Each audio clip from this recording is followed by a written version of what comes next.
Tutankhamun was born into a world shaped by gods and golden palaces, yet his life unfolded more like a quiet tragedy than the glorious legends carved into temple walls. He entered history around 1341 BCE, a prince of the 18th dynasty of Egypt, during a time when the desert kingdom was torn apart by religious upheaval.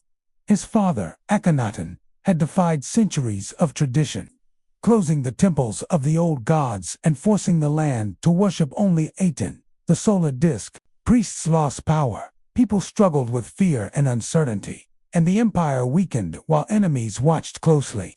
Into this unstable environment came a child who would later be known as the boy Pharaoh. His birth name was Tutankhamun, meaning living image of Aten, marking him as a symbol of his father's new religion. But even before he could speak, his life was shaped by decisions made far above his small head. Tutankhamun likely suffered from health complications from the very beginning. Many historians believe he was the product of closely related parents, possibly Akhenaten and a full sister, a common royal practice that was believed to preserve divine blood, but instead introduced hereditary problems. Evidence from his mummy suggests he had a clubbed foot, fragile bones, and possibly scoliosis, meaning simple activities might have caused him pain. While other children of Egypt ran freely through temple courtyards, Tutankhamun may have been carried or supported as he walked. Yet he was still a prince, expected to become something greater, and the world around him would not slow down for his fragile condition. When Akhenaten died, Egypt was left exhausted and divided. The capital city of Amarna, built to honor Aten alone, stood isolated from the traditional power centers. The priests of Amen waited for their return. Noble families plotted in shadows, and foreign lands once loyal to Egypt sensed weakness. At around age 9, the young Tutankhamun was placed on the throne of Egypt, likely guided by powerful advisors such as I and Horemheb, men who understood politics and the desires of the old religious elite. The child king had little say, but he wore the crowns of Upper and Lower Egypt, becoming Pharaoh. The living Horus, one of the first major acts of his reign, was not his own decision, but one made for him. The capital was moved back to Thebes, and the temples of Ammon reopened. The statues of the old gods were restored. In this dramatic reversal, the boy's name was changed as well. From Tutankhaten, servant of Aten, he became Tutankhamun, living image of Amen. Priests rejoiced because their god had returned, and the kingdom exhaled after years of religious conflict. But this restoration came with pressure. The young king had to represent unity and renewal, even though he barely understood the enormous expectations placed on his thin shoulders. Tutankhamun married Ankhesenamun, his half-sister and fellow royal child, caught in the political struggle of the era. They were both teenagers, and as they grew together, they faced a shared sorrow of failed attempts to produce a healthy heir. The remains of two mummified daughters were found in his tomb, evidence of pregnancies that ended too early. Loss followed them, even in the quiet halls of the palace. Marriage brought them companionship, but not the future Egypt needed. Each year, the pressure on the young pharaoh increased. His advisors strengthened their own influence, negotiating with foreign powers and dealing with military affairs, while Tutankhamun focused on ceremonial duties. Official inscriptions credited him with rebuilding temples, restoring festivals, and reviving Egypt's glory. But much of the real power rested in the hands of those older men behind the throne. Despite these struggles, Tutankhamun attempted to honor traditions, travel through his kingdom, and participate in hunts or battles when his health allowed. Yet each journey must have been accompanied by discomfort and fear.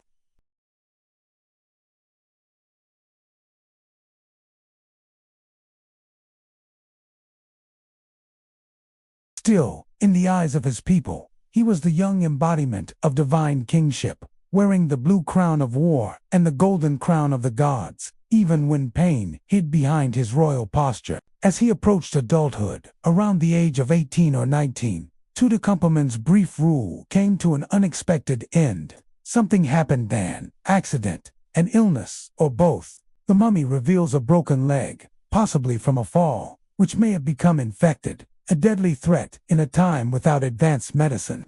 Combined with malaria, the damage may have overwhelmed him. In a moment that must have shaken the palace to its core, the young king who symbolized Egypt's recovery fell silent forever. He died without leaving an heir, and his death reopened the question of who truly controlled Egypt's destiny. His burial reflects the urgency and confusion surrounding his death. The grand tomb that a pharaoh would normally prepare over decades did not exist for him. Instead, he was placed in a smaller tomb, likely meant for a lesser noble, quickly adapted for a king. Priests and artisans worked rapidly, painting scenes on the walls that showed him greeted by gods who would guide him into the afterlife.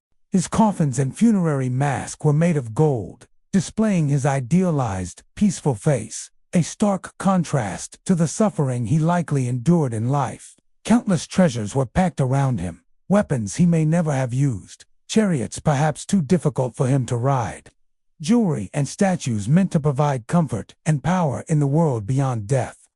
Every object represented hopes that his troubled spirit would find the peace that eluded him in life. After Tutankhamun's burial, his memory began to fade almost immediately.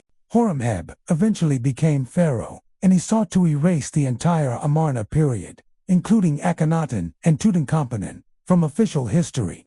Their names were removed from king lists and monuments. Statues were smashed or replaced, and the young king who once represented Egypt's return to tradition was now inconvenient to remember. His tomb, in the Valley of the Kings, was hidden beneath later construction. Decades turned into centuries, and his story slipped into silence. More than 3,000 years later, in 1922, the British archaeologist Howard Carter made a discovery that changed the world's understanding of ancient Egypt. Sealed stairs appeared beneath debris, leading to a doorway stamped with a royal name almost forgotten, Tutankhamun. When the tomb was opened, light touched treasures untouched since the day they were sealed. Gold glimmered in the airless chamber, dazzling those who witnessed it. For the first time in modern history, the world saw the riches of a pharaoh who, ironically, had never been powerful in life. The discovery sparked a global obsession with ancient Egypt, and Tutankhamun, once erased from memory, became the most famous of all the pharaohs. Yet behind the gold mask lies the quiet truth of his existence. He was a child in a world of gods and politics, trained to rule, but never given the strength or time to fulfill the role fully. His body was fragile, his decisions guided by others, his reign marked by restoration, but overshadowed by forces he could not control. The treasures in his tomb speak of glory, but his bones tell a story of struggle. His legacy, now so immense, emerged not from great battles or towering monuments, but from the chance survival of a small tomb where his body was laid to rest in haste. Tutankhamun's life and death remind us that even kings, wrapped in gold, can be vulnerable, and even those destined for greatness may live short, painful lives. But his afterlife, more than 3 millennia long and still growing, has granted him what he may have longed for most: remembrance. Long after the empire he ruled has faded into sand and stone, his name is spoken everywhere. Tutankhamun, the boy pharaoh, once nearly forgotten, now rests forever, not in silence but in the curious minds of millions who wonder about the child behind the mask, who he was, what he felt, and how a brief and tragic life became eternal through history's accidental mercy.